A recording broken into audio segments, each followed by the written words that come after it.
Jin So-won was born with a curse disguised as a gift, a perfect memory that could retain anything down to the last word. When the Murray Alliance stood on the brink of annihilation against the demonic cult, they made him their living archive. Every secret technique, every forbidden cultivation art, he memorized them all to keep their legacy from dying. The Alliance won, and then they killed him for it. A man who knows everything is too dangerous to let live, faces death, filled with regret as the bracelet on his wrist begins to glow. He thinks he should have chosen strength to protect his brothers instead of seeking safety. Suddenly, a bright light appears, and a voice calls him weak, ordering him to stand up. A wooden sword strikes his head, and the voice remarks that even his younger brothers endured longer than he did. He grips the wooden sword and realizes he is reliving a cursed memory. With clenched teeth, he understands that somehow he has returned to the past. The pain hits him fully, and he yells as he realizes he even remembers the suffering. Looking up, he sees his attacker and friends staring at him in shock. He is stunned to notice his younger appearance. Then the protagonist recognizes the place as the training grounds of his old sect. Looking to his side, he sees his two closest friends, both clearly worried. At that moment, Jin blushes as he realizes they are still alive. Without hesitation, he moves toward them in an instant. He embraces them tightly, leaving them completely confused. The girl asks what is happening, and he recalls how she died in the future. His other friend questions him as well, and he remembers his death too. Around them, the younger disciples watch in confusion. His companions notice he is crying, while the young man wonders if this is a death flashback. Even so, he smiles, believing this memory is one worth reliving. The pair remain puzzled, unsure what is going through his mind. Then he pokes the girl's cheek and mentions that he even missed her yappings. After that, he pinches his friend's cheek, remembering how he used to embarrass him as a child. The attacker calls his name and asks if he is acting strangely out of fear, then threatens that if he refuses to fight, his friends will take his place. The protagonist becomes annoyed, complaining that even this memory had to include such an unpleasant person. This man is Cho Young, a wealthy young master who used duels to bully others. Jin picks up his wooden sword and accepts the duel, recalling how they could not resist in the past. He rises, thinking that if the heavens granted him this chance, he must use it to take revenge. He smiles confidently and prepares to strike, while his opponent charges forward, convinced of victory. However, Jin's gaze is sharp and focused, revealing he is no longer the same boy. The young man uses the same technique that once defeated him, known as the Three Glories Sword. This martial art targets the eyes, making it difficult for young disciples to defend against. His friends are terrified as the protagonist remembers how he once failed to avoid it, thinking that his opponent is insignificant compared to the demonic cult. The attacker is stunned to see his move stop so easily. Jin recalls the countless scrolls and techniques he was forced to memorize in the future. He remembers the desperation of learning everything just to survive in the library. Compared to those martial arts, his opponent's technique feels trivial. The knowledge he gained flows through him, overwhelming his enemy. His eyes sharpen as he analyzes every movement. He then evades the next strike with speed and precision. To counterattack, he uses the basic form of his sect's technique. The guild heir coughs up blood, shocked to be struck by the lesser heaven sword technique. Our boy, on the other hand, smiles with satisfaction at finally striking his aggressor, finding it even more rewarding that he used his own sect's technique to defeat him. His friends are shocked at the sight of blood, while the attacker shouts in anger over what just happened. The guild heir becomes furious from the humiliation he is enduring and threatens the young man, demanding to know if he understands the consequences of his actions. Jin simply stands there, confused, as his enemy lies defeated on the ground.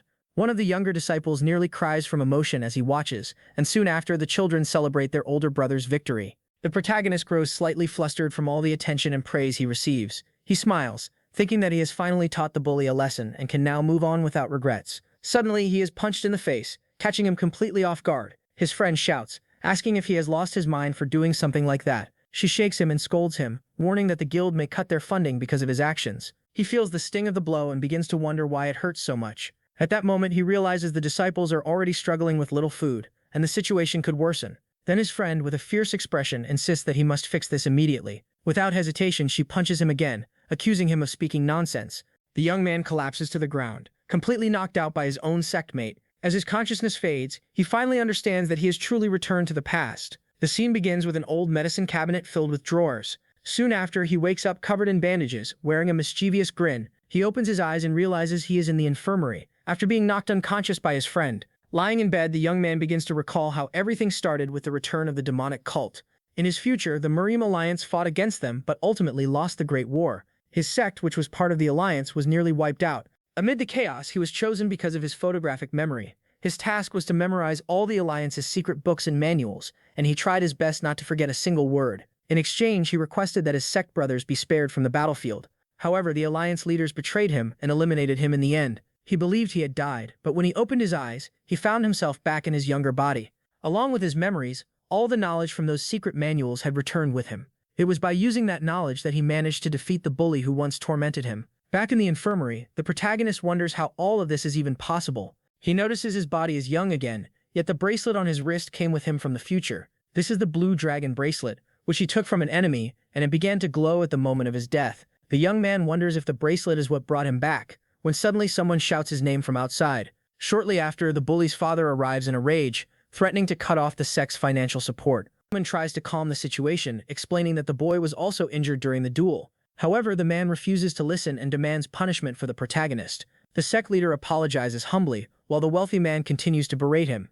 Jin recalls the grim future and the destruction he witnessed. He remembers seeing his friends and partner lifeless, realizing that this new chance cannot be wasted. He also remembers how he was betrayed and abandoned by his own allies. Filled with anger, he breaks the object he was holding in his mouth. The young man then rises and throws a bundle out the window, determined to take action. Inside the package is a martial arts manual, part of his plan. With a confident smile, he decides that since he has been given another chance, he will no longer hold back. Outside, the woman thanks the wealthy man for letting the matter go for now, though he remains furious.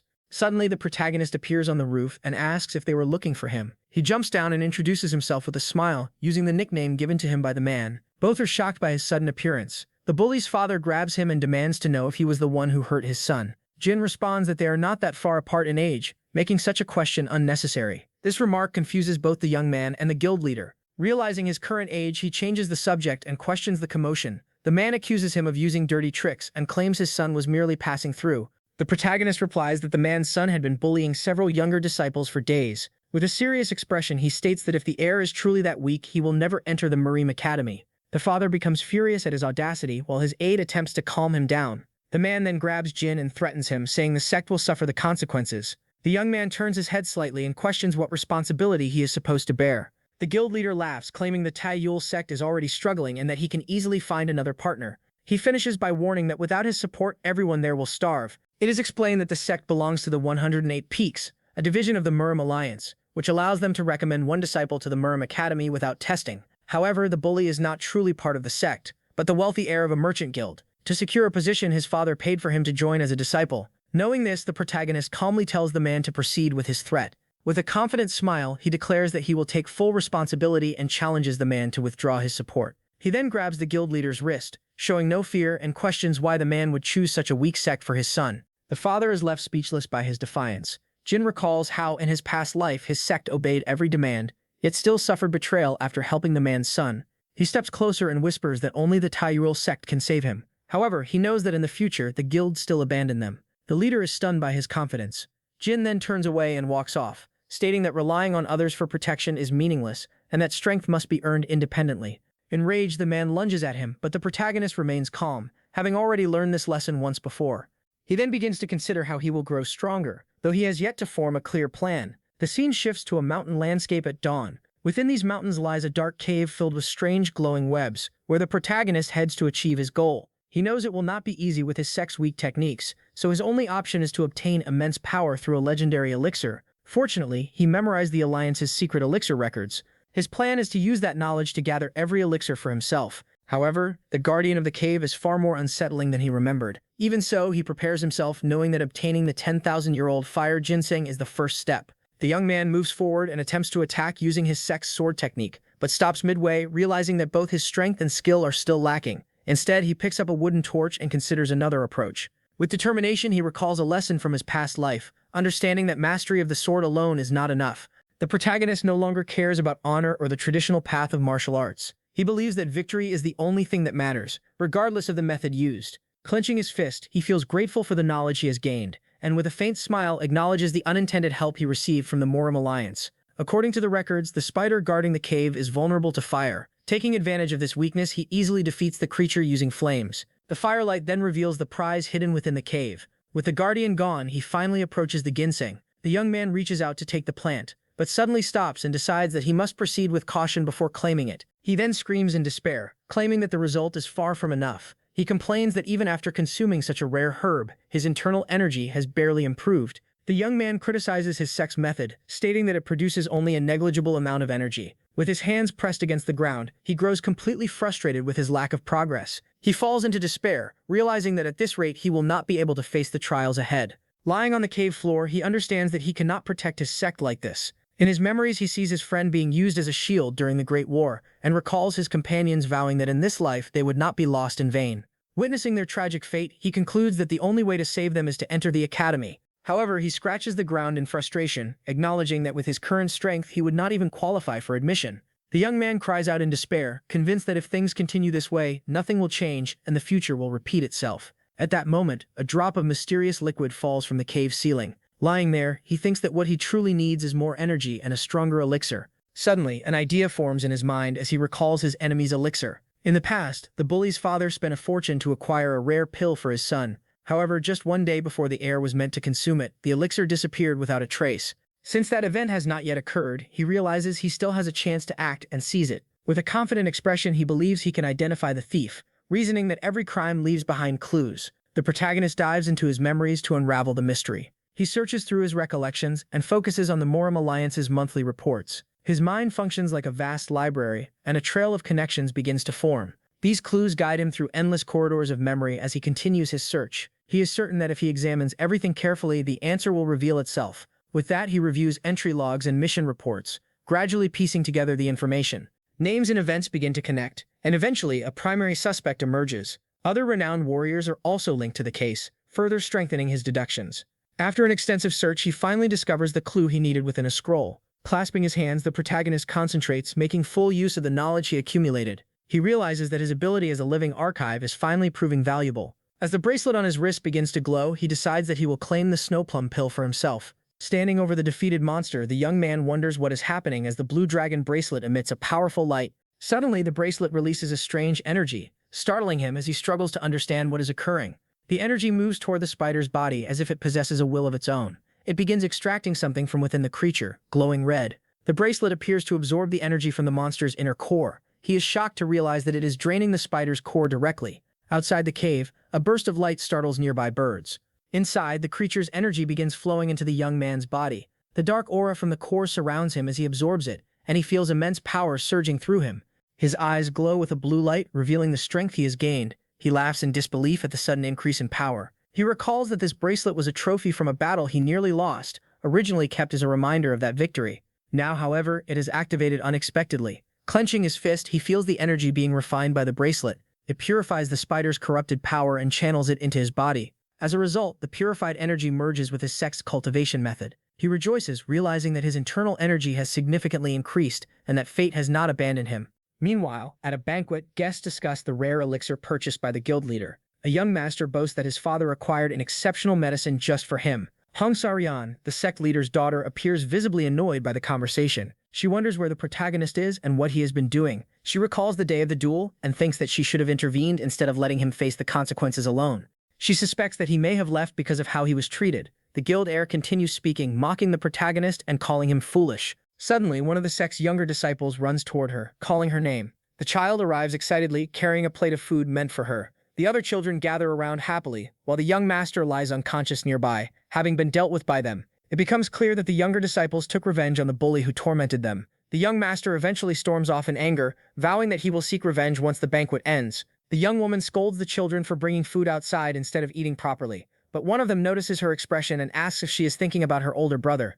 The others tease her, pointing out how quiet she becomes whenever she thinks about him, leaving her flustered. They mention that they plan to save his favorite food for when he returns. Hearing this, the pink-haired girl smiles mischievously, as if an idea has formed. Without warning, she begins eating the food they had saved. She declares that if they do not eat it now, she will finish everything herself. Alarmed, the children rush to eat as quickly as possible. The young woman laughs at the chaos, yet still wonders where her friend has gone and why he disappeared.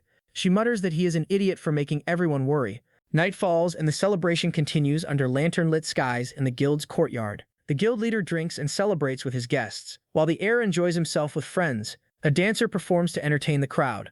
A masked figure moves swiftly across the rooftops, taking advantage of the distraction. The intruder skillfully avoids an incoming energy attack as he approaches his true objective. Beneath the mask, he appears confident in his plan. It is revealed that this man is Jiang Mok, a notorious thief who infiltrates the guild's vault and steals the elixir. Upon opening the container, he admires the valuable pill from the Manhwa sect. Overwhelmed with excitement, he trembles as he gazes at the treasure he has obtained. He celebrates, declaring that this prize will allow him to master a new technique. However, just as he prepares to escape, someone appears behind him. The thief turns, realizing he is no longer alone. In that instant, a stranger emerges and subdues him with a single swift and precise strike. He takes the box from the fallen thief and apologizes for his actions. Holding the pill, he expresses regret toward the defeated thief, but insists that he truly needs the item. With a determined expression, he holds the box firmly, emphasizing its importance. The scene then shifts to a few days before the theft of the snow plum pill. Inside a shop filled with hunting equipment, a man stands behind the counter. The shopkeeper notices someone entering and looks toward the door. The protagonist steps inside and says he has heard that rare items are sold there. He then asks, with a sly smile, if the shopkeeper sells traps designed for people. The man pauses, finding the request unusual. He boasts that his shop offers the finest goods in the region, except for traps meant for humans. In response, the young man places a pouch of money on the counter and requests the strongest traps available. He specifies that he needs something both sensitive and powerful. With a sharp look, he explains that he wants a trap capable of completely eliminating its target. The shopkeeper hesitates, questioning whether he should proceed with such a transaction. Returning to the present, the stranger quietly observes the thief he has defeated. The man pulled his mask and remarks that he expected far more from someone known as a famous thief. With a victorious smile, the stranger admires the box containing the valuable prize. Suddenly, someone lands nearby and praises him, addressing him as senior brother. Two men appear, known as the Five Swords of King Shan, and congratulate him. One of them suggests that they should first inspect the elixir. The box is opened, revealing the shining pill inside. Both men are amazed by the item, but the protagonist points out something unusual about it. Hearing this, they become confused, unable to grasp his meaning. Without warning, the young man moves swiftly as a voice calls out, demanding to know who is there. In an instant, he snatches the box, leaving one of the men stunned by his speed. The older man immediately orders his partner to pursue the thief who stole their elixir. The other swordsman charges forward, declaring that taking what does not belong to him will bring consequences. As he flees, the young man calls them shameless thieves, arguing that they were the ones who stole it first. He evades their attacks as a chase begins through the forest. One of the swordsmen lunges with a powerful strike, but the protagonist dodges easily, causing the blade to slam into the ground. The young man pauses briefly and sarcastically warns his opponent to watch his step. At that moment, one of the traps he set snaps shut around the warrior's leg. The swordsman cries out in agony as the device clamps down on him, while the protagonist watches without emotion.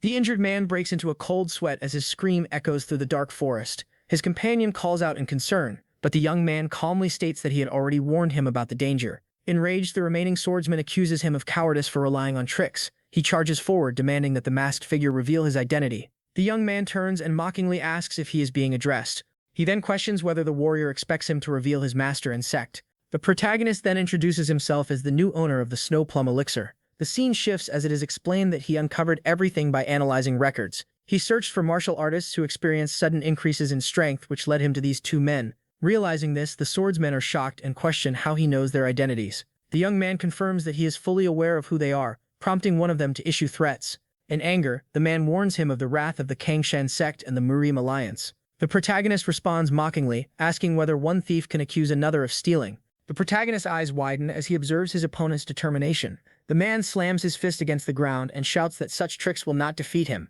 Suddenly, hidden mechanisms activate, sending multiple traps flying toward the masked young man. The attacker continues threatening him, while his partner praises their strategy. The protagonist pauses briefly, appearing to consider his next move. Then, without warning, he turns and runs, prompting the men to question if he is retreating. They immediately give chase, though one warns the other to stay alert for traps. The older swordsman reassures him, explaining that they only need to follow the exact path the young man took. As they pursue him, the partner praises his intelligence. The two carefully trace his footsteps through the grass without deviating. Smiling confidently, they mock him, claiming his tricks are useless. Suddenly, the young man leaps and throws something onto the path, causing an explosion. The pair laugh, believing he is cornered, but the protagonist stands balanced on a single stone within the dangerous area. He looks down, momentarily surprised by their strategy. Without realizing it, one of the swordsmen steps off the safe path. The protagonist watches silently as events unfold. In an instant, dozens of traps snap shut simultaneously, capturing both warriors. Their reflections flash across the blades as they are caught off guard. The two collapse, defeated, unable to comprehend what just happened. The young man approaches and admits they were more capable than expected. He explains that surviving required absolute precision in following his steps. One of the fallen swordsmen calls him insane, insisting such movement is impossible. The man then demands to know how he managed such precision through the trap-filled terrain. The young man calmly replies that it was all due to his exceptional memory. He finishes them off, stating that his memory is the only gift he has ever received from the heavens. With a final strike, the two swordsmen meet their end in the darkness of the forest. The scene shifts to a luxurious setting where the Taiwul sect of Hefei is mentioned. A composed man holds a teacup as he converses with an elder. This man is Jugi Somyoung, the chief strategist of the Murim alliance. The elder Namgung Taiwan confirms the topic and notes that many powerful sects have recently emerged. He suggests that it may be time to replace one of the Tendoichi peaks. The strategist assumes he is referring to the Choljeom sect. The elder offers tea and mentions rumors that the strategist supports that sect. Juge Somyong recalls that a peak can only be replaced if a severe offense is committed. The elder reveals that the Taiyuel sect is exploiting its special admission privileges. He explains that they are using this advantage for business purposes. The strategist reacts with surprise, questioning whether they are abusing their authority.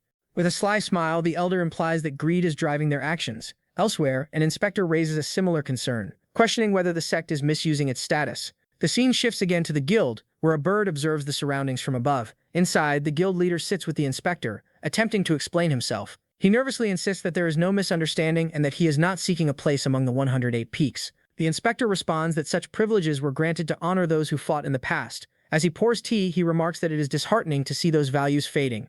Meanwhile, the protagonist sits alone outside after the banquet. Closing his eyes, he begins absorbing the energy from the elixir he consumed. Blue energy flows through his body as his strength steadily increases. Clenching his fist, he realizes that the elixir has granted him more than 30 years' worth of internal energy. With a satisfied smile, he acknowledges that he has now surpassed the power he possessed in his previous life.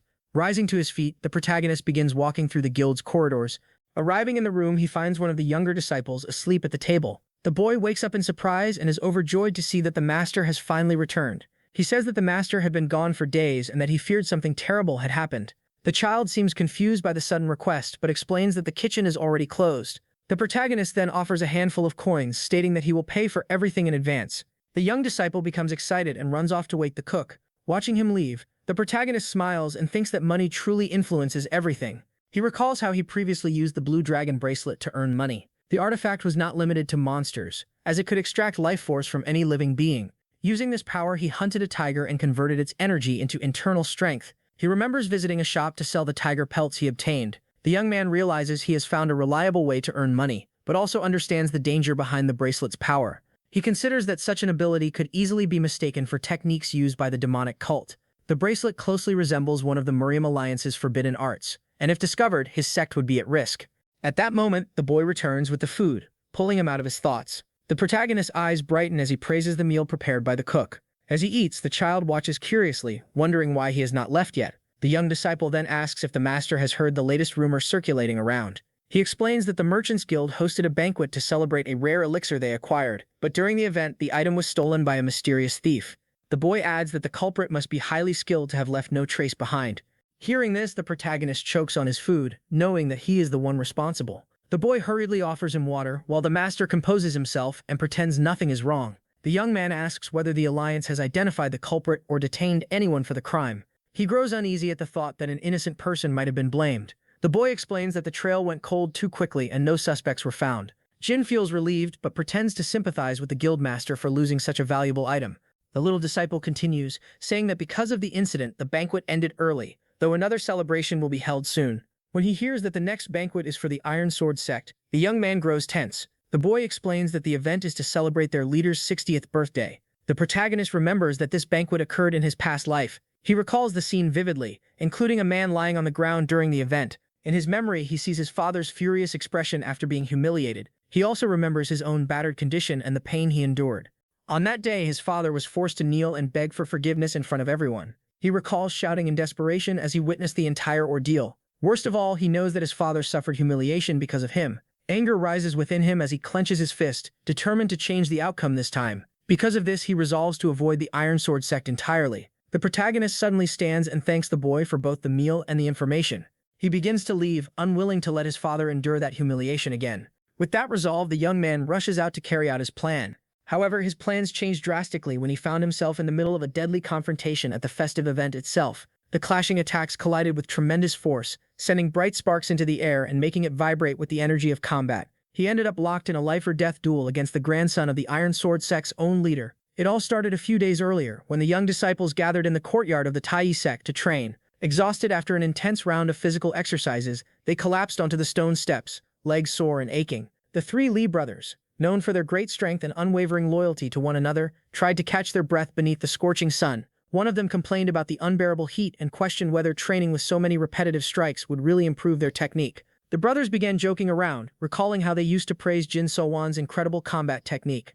Laughing together, they admitted the deep respect they felt for their senior and wondered what he might be doing at that moment. The youngest of the disciples voiced great concern, since the young man had been missing for over a week. They began to consider whether the young master was too ashamed to return because of the trouble he had caused with their rival, or whether he had abandoned the sect for good, fearing that the merchant association would take revenge on all the disciples. They praised the protagonist's good heart but were soon startled by a noise coming from the main gate. The little boy's face broke into a huge, joyful smile as he spotted the familiar figure crossing the entrance back home. Jin So-woon had returned victorious to the Tai sect, carrying a huge sack full of provisions and coins on his shoulder. He walked with a firm step, remembering all the insults his group had constantly suffered from their wealthy rivals. Planting his feet firmly on the ground, he silently reinforced his unshakable decision not to attend the upcoming celebration. He looked up at his sect's grand golden plaque and silently promised to restore the place's prestige through his own sweat and effort. The young man knew that none of his companions should go to that dangerous banquet, which had only brought pain in the original timeline. As he tried to think of a good excuse to avoid the trip, the younger disciples spotted him and began shouting his name. The three Lee brothers ran happily to meet him, showing how much they had missed his leadership and presence. They all gathered around him joyfully, begging him to teach them the fantastic fighting techniques he used. Smiling warmly, he ruffled the children's hair and playfully asked if they had all behaved well while he was gone. The joyful celebration was suddenly interrupted by a thunderous, authoritative shout from behind them. The imposing man was his father, Jin Tai-san, leader of the outer hall, who stared at him with his arms crossed and a serious expression. Seeing his father alive and well, Jin So-woon became overwhelmed with emotion and began to cry with pure joy and relief. He ran to throw himself into his father's arms, silently celebrating the wonders this new chance at life had brought him. Instead of a warm hug, however, his father gave him a sharp knock on the head, demanding an explanation for the mess he had caused. He bellowed furiously, reminding him that the sect had nearly gone bankrupt because of the huge trouble the boy had caused with the merchants. News of the protagonist's return spread quickly, and soon reached the ears of the furious, now-recovered rival, who challenged him to a fair rematch, demanding that he prove whether he truly had the courage to face him without tricks. Jin So-woon gave an extremely wicked smile as he watched his opponent fall right into his psychological trap. He pretended to be blinded by his rival's brilliance, exaggerating his reaction dramatically to irritate and unsettle his adversary, mocking him by saying his aura was too bright and that no one could ever hope to win against someone strengthened by such a pill. The adversary trembled with pure hatred and humiliation upon realizing that the protagonist knew all about the stolen elixir. The rival stormed off furiously, while Ryan scolded the young man for provoking someone whose precious elixir had just been stolen. The two of them watched Jin So-woon with suspicion, commenting on how strangely he had been acting lately, much to the delight of the sect's children. The young master opened his sack, revealing an assortment of delicious, colorful sweets. Ryan complained that he was wasting money on nonsense instead of rice, while the children happily descended on the treats. She then approached him quietly and asked him not to disappear again, her voice touched with sincere concern. She explained that the rivals had been very active lately and asked him to stop trying to shoulder all the problems by himself. With a blushing face, she demanded that he promise never to disappear again. Left speechless, Jin So-woon blushed with embarrassment at such an unexpected display of affection from his companion. He found the situation amusing, knowing he hadn't actually been carrying any burden, but decided not to spoil the moment. The young man was startled, however, to learn that the entire Tai sect was indeed planning to attend the Iron Sword banquet. He lamented the news, realizing the decision had already been made and that refusing the formal invitation would be considered a grave offense. He knew he needed to urgently find a plausible excuse to keep everyone from making the trip to the celebration. At that moment, his father walked past them decisively, catching the attention of everyone in the sect's courtyard, and announced that he would attend the event alone to represent the group, ordering everyone else to stay behind. Jin So-woon was deeply confused by his father's sudden decision, unable to understand the reasoning behind it. Just then, the little boy approached timidly and held out his hands, offering the crumpled piece of rice cake he had saved for his friend. The two seniors were surprised to recognize the rice cake as one that had been distributed at the rival's lavish banquet. The little one explained, embarrassed, that he had carefully saved the sweet to eat together with him and had been thinking of throwing it away. The protagonist was deeply moved by the boy's pure gesture, touched that he had resisted temptation just to wait for him. With a tender, sincere smile, he gladly accepted the simple gift from his youngest disciple. Without hesitation, the young master popped the entire rice cake into his mouth at once, leaving his companion horrified. He chewed happily, praising the delicious taste, while the little boy complained that he had eaten it all by himself. He apologized with a laugh and made it up to the boy by offering him all his expensive sweets and treats in exchange for the cake. The little boy's eyes lit up with happiness, unable to contain his excitement over the wonderful exchange. Rion grumbled that the cake must have been hard and stale by now, but the young man simply watched her with a calm, serene expression. He reflected that even if they avoided this particular party, the rival sect would continue sending invitations meant to humiliate them in the future. With newfound resolve, he decided that they could no longer keep running away and suffering in silence for the rest of their lives. He refused to accept that his dear companions and the defenseless children should have to endure endless insults.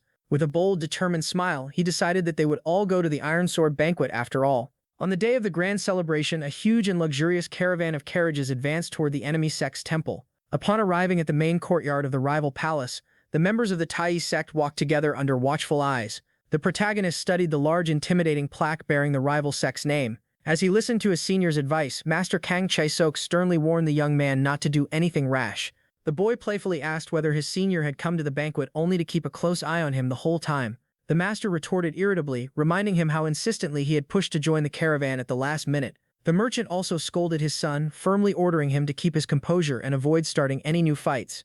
His father remained in total silence throughout, walking with his arms crossed, and a deeply serious expression. The young man noticed with concern that his father hadn't uttered a single word since they had decided to attend this cursed event. Master Kang gave the boy another knock on the head, complaining that he had been far too cheeky and talked back too much. Suddenly, the firm, authoritative footsteps of another group of warriors interrupted their conversation in the courtyard. A man in green robes approached arrogantly, demanding that they make way for his group to pass. The sect's disciples were outraged to see these strangers trying to cut ahead of everyone at the event. Master Kang pointed a furious finger at them, accusing the rivals of shameless disrespect for cutting in line. Another warrior tried to smooth things over, falsely claiming they had merely sent a companion ahead because they were tired. This man was Gu Yangsa, leader of a much-feared merchant clan in the region, who carried himself with arrogant pride. The merchant and his son trembled with fear upon recognizing the dangerous name of the association. As the protagonist watched silently, the merchant stammered in terror and quickly stepped aside, offering 1,000 apologies to the powerful Cheongjuk Association. Jin So-woon watched them with a serious, focused gaze, coldly filing away the important name in his memory. He recalled that in the future, that young man and his rival would become cruel and inseparable allies at the academy, a wicked duo who would humiliate and treat all the sect's disciples like their personal slaves. The intruders whispered among themselves, laughing and mocking the fat merchant's desperation and the humble uniform of the Tai sect. Master Kang and his father listened to the insults in silence, swallowing their pride in the face of the rivals' malicious comments. Suddenly, Jin So-woon stepped up from behind and firmly placed his hands on the shoulders of the merchant and his son. He pretended never to have heard of the association and asked, with obvious mockery, for the leader to repeat the group's name. Ju Yangsa turned abruptly, his expression twisted with disbelief and rage. Faced with such audacity and disrespect, the fat merchant panicked completely, stammering as he tried to smooth over the embarrassing situation the boy had created. The other warriors nearby began to whisper nervously, unsettled by the dangerous turn the conversation had taken. Jin So-woon let out a scandalous laugh and remarked that he had probably seen that name scrawled on a bathroom wall. The association members froze, completely shocked and paralyzed by the young man's blunt insult. Consumed by hatred, the rival leader gripped the hilt of his gleaming sword, ready to strike the protagonist down. He drew his weapon and delivered a swift blow, shouting furiously that he would cut the insolent young man in half for his insolence. However, firm footsteps and the elegant sound of women's shoes on the stone floor suddenly interrupted the imminent clash. The attacker froze mid-strike, his blade stopping just inches from Jin So-woon, who remained motionless and completely serene. A beautiful, mysterious young woman appeared, drawing everyone's attention, recognized at once as the famous beautiful wolf, her voice cold and sharp. She demanded to know the reason for such commotion in her grandfather's temple, looking at the warriors with disdain, and asking whether they had truly come to the birthday celebration only to spill blood. This was the Iron Sword sect, one of the most ruthless and influential forces to have emerged in the martial world.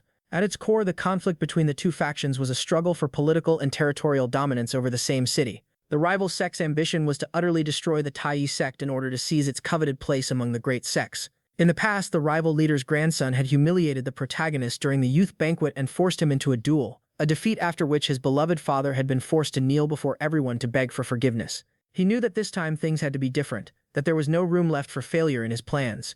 Back in the present, the beautiful purple-haired young woman demanded to know the reason for all the commotion at once.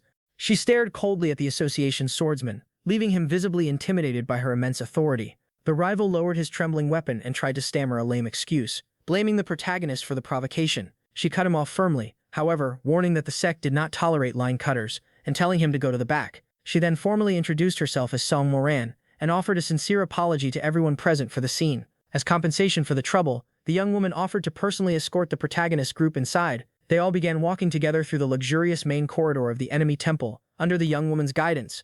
The rival tried to woo her, showering her with exaggerated compliments about her stunning, graceful appearance. She accepted the compliments with a polite smile, but remained focused on guiding the guests to the main party hall. The protagonist was suspicious of her attitude, remembering that in the original timeline they had never had any contact. He wondered if she had some hidden interest behind the friendly, unexpected reception they had received. Upon entering the place, Saryan whispered in amazement at the colossal size and grandeur of the enemy sect. The young man concluded that such absurd growth hadn't happened by chance, and decided he would simply watch in silence for now. The grand party hall was completely packed with important guests drinking and laughing merrily at the banquet. At the center of the altar, the feared leader, Chel Wol, and his son drank with pomp, celebrating the family's great glory. The merchant and the masters of the Tai sect approached the altar, bowing humbly to greet their hosts. The young heir received them with a boisterous laugh, treating the wretched merchant and his son like old friends, laughing and talking loudly while completely ignoring the presence of the Tai sect's masters. The host spewed venom, commenting on the unfair privilege the weak sect still held before the Morim alliance. Song Moran interrupted the provocation and politely introduced the leaders of the Tai sect to her proud father, who looked down on them with a half-closed gaze full of arrogance and undisguised superiority. Jin So-win's father and Master Kang introduced themselves cordially, following the alliance's protocol. Suddenly the host mentioned a mysterious incident that had occurred over 20 years ago, involving the young man's father. Jin So-win's eyes widened in confusion, having no clue what that secret from his father's past could be. As they walked, the rival master mockingly asked how Leader Hong's health was, and who these young people might be, looking at them with disdain and stating that neither of them seemed to have a bright or promising future in the martial world. The rival scoffed, saying that nothing good could be expected from the basic training of the weak Tai sect. Song Moran listened in silence to his malicious remarks about how it would be a waste of time to focus on such a technique. The rival master let out a cruel laugh, saying the young man would end up as nothing more than a third-rate fighter, but his arrogance was suddenly cut short by a bold statement from Jin So-win that caught everyone's attention in the room. The young man remarked in a mocking tone that every word coming out of that man's mouth was incredibly irritating and empty. The opponent exploded with fury, shouting and demanding to know what kind of nonsense the insolent young man was spouting. Jin So-win offered an ironic mock apology, claiming he had only meant to think that, not say it aloud. Master Kang hastily scolded the young man, ordering him to stop causing trouble with their influential hosts. Ignoring the scolding, the protagonist asked quite seriously what had really happened 20 years ago. His father fell silent and thoughtful, a deep sadness settling over his face.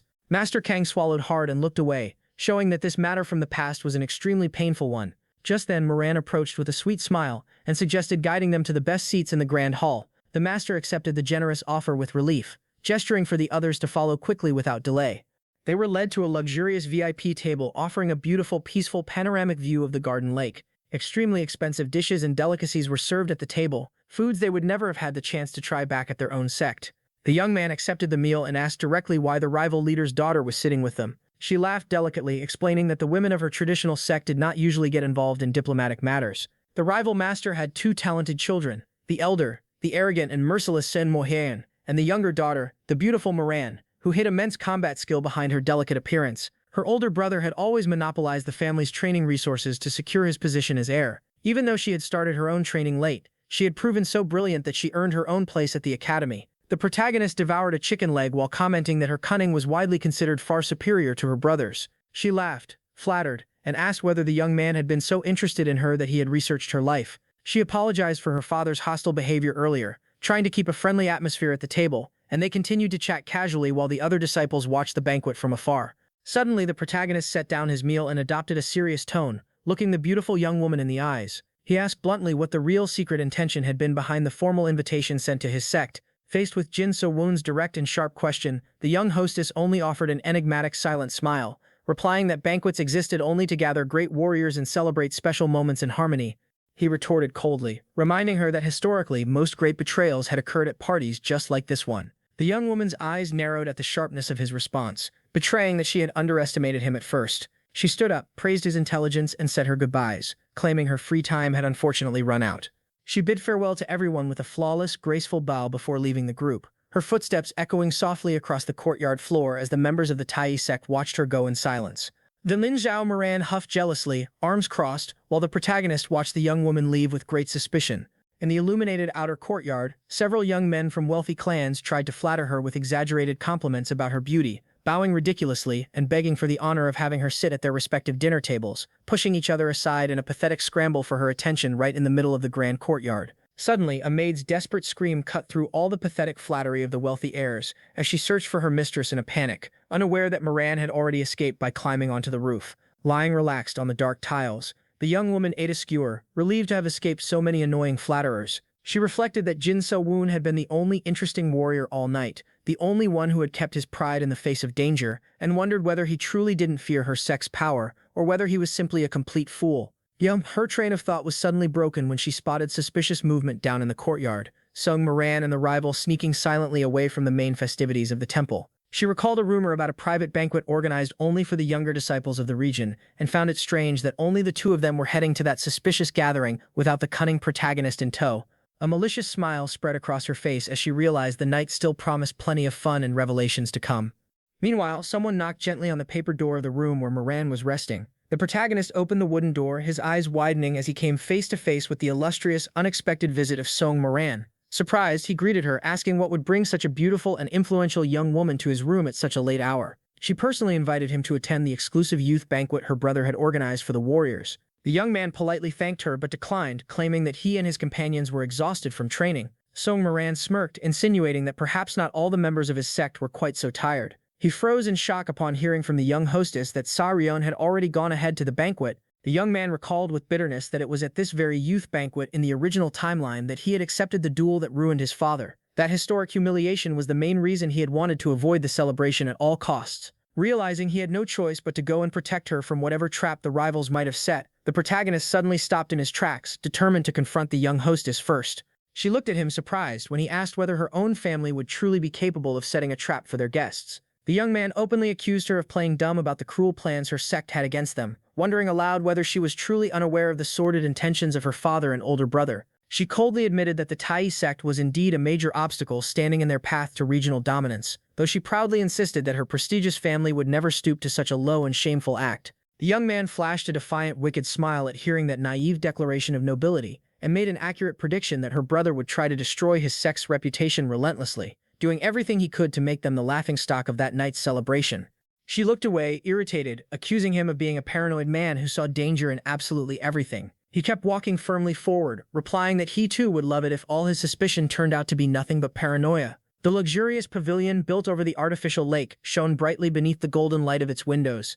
Inside the hall, the heir mockingly raised a wine glass and gave a speech to the guests, openly scoffing that it was absurd for the bankrupt Tai sect to still hold any prestige before the alliance. The rival humiliated Sa Ryeon in front of everyone, calling her sect's special privilege something pathetic. The other disciples laughed loudly, mocking her embarrassed, awkward silence. Sa Ryeon listened in silence, holding back her feelings, but felt a wave of relief the moment someone new appeared in the hall. The rival continued to mock her, raising his glass and stating that he preferred to hear the official response straight from her sect. He held out the drink in an outrageous manner, intimidating the young woman and demanding that she agree with the insults he had just uttered. Suddenly a firm voice echoed through the hall, announcing that the one truly responsible for answering had just arrived. Her eyes widened and she trembled in shock, instantly recognizing that calm voice from the entrance of the hall. The young woman clutched her clothes tightly, holding back tears as silence fell over all the guests. Song Moran entered the party hall with an imposing presence, sparking whispers and admiration from all the guests.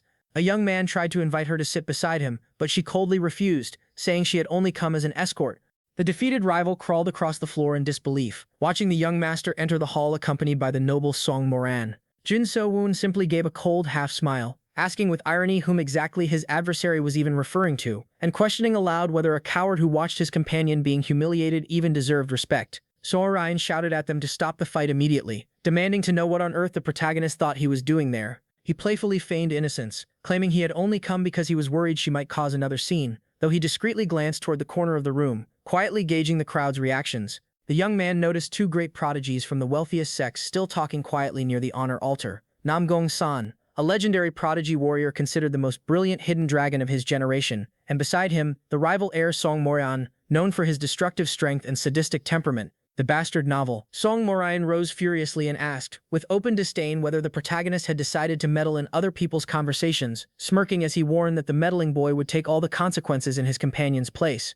Jin So-woon remained silent, staring at him with a completely expressionless look, showing no fear. Instead of answering, the boy simply reached out and grabbed a large, juicy chicken leg from the plate. His adversary stared at him, confused and irritated by the insolent way he was ignoring the challenge in favor of eating. Chewing mockingly, the protagonist prepared to deliver a response that would leave everyone in the room in shock. Still chewing happily, he remarked that for new water to run clean, it had to come from a pure source. He pointed at the rival and asked why his sect had still not been accepted among the 100 most important clans of the alliance.